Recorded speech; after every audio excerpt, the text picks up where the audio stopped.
So once again, we've collected the wood, and now this is the longest part of the job. Dominic here this is the first time he's using a draw knife, so he's just getting to grips with it, but we're just removing any rotten wood or outer bark from it. The next stage of doing the roundhouse,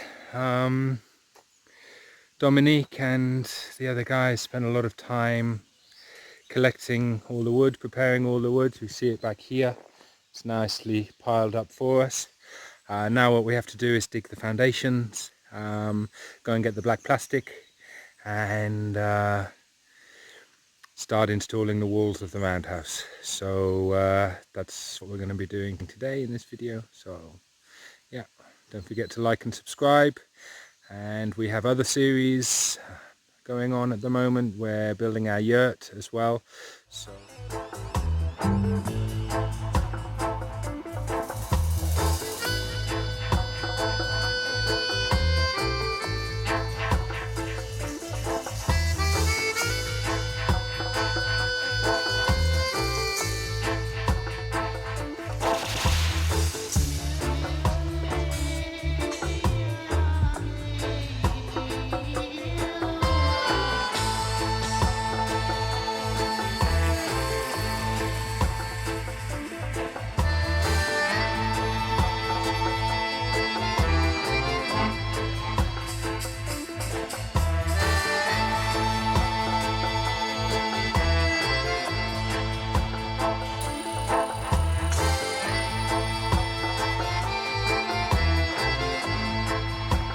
what's been done here is the foundation hole has been dug.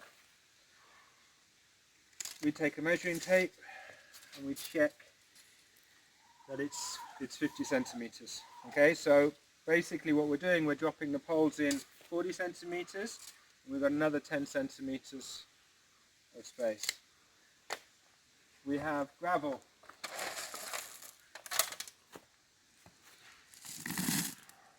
So we're dropping gravel into the bottom.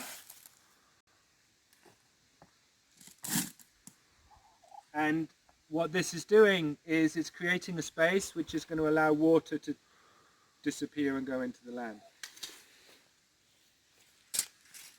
And then you check it, and we've put 40 centimeters in. Now, the next thing we need to do is drop the post in, but if it's allowed to be with moisture all the time, it's going to rot quite quickly. So we cover that in plastic. Okay, so what we do is just measure, the hole is 30 centimeters, so we measure 35, 40, and then you can bring that down to where the height is.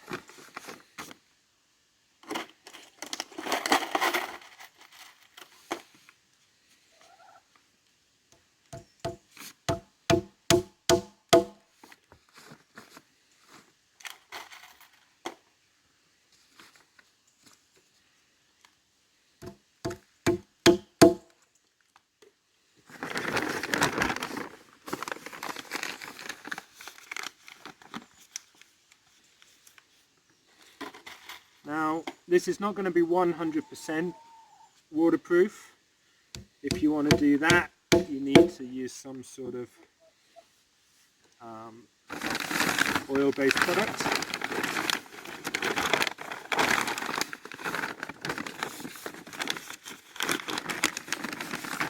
It really does just help.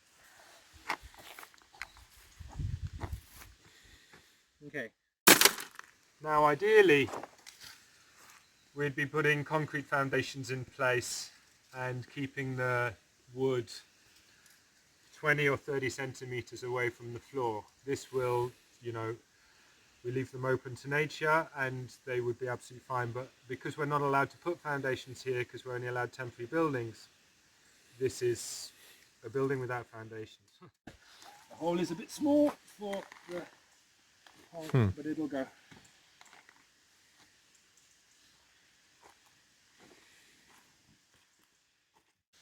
So that's basically the entrance of the roundhouse now.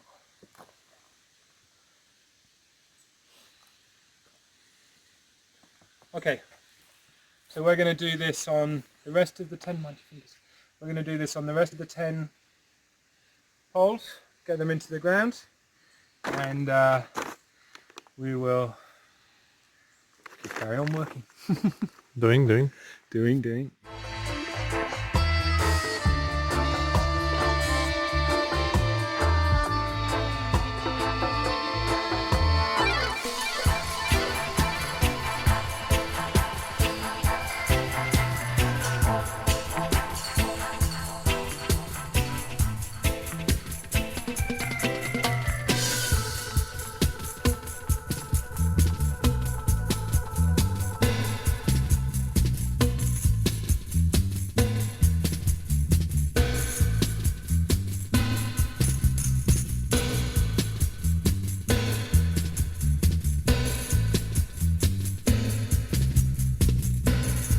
So not all the holes are so tight as the first post I put in. So what we do is we add extra earth. So we're saving the earth over here, you can see, and we're going to repurpose this because this is fantastic for seedlings. This soil is top quality. But we're just pouring back in here and you pound the earth. If the earth is dry, add water because it helps bind it, but this earth is damp enough for it not really to be necessary. And you can see Dominic is pounding it down, and then when he's happy with how firm it is, he's going to add some more soil. Now, as I have you here, for those of you who watched the forestry documentary that we posted last February, look, this is the biochar that we made. So you can see now how this charcoal is turning and becoming really soily. It's really good. So we can mix that in. It's a high carbon content for plants, so you don't want to use too much of it. But yeah, that is going to do a world of good to our vegetable beds. If you haven't seen that documentary, then click on the link below and we'll go from there. And you see now Dominic's finishing. At the end they should all be relatively pounded in the ground.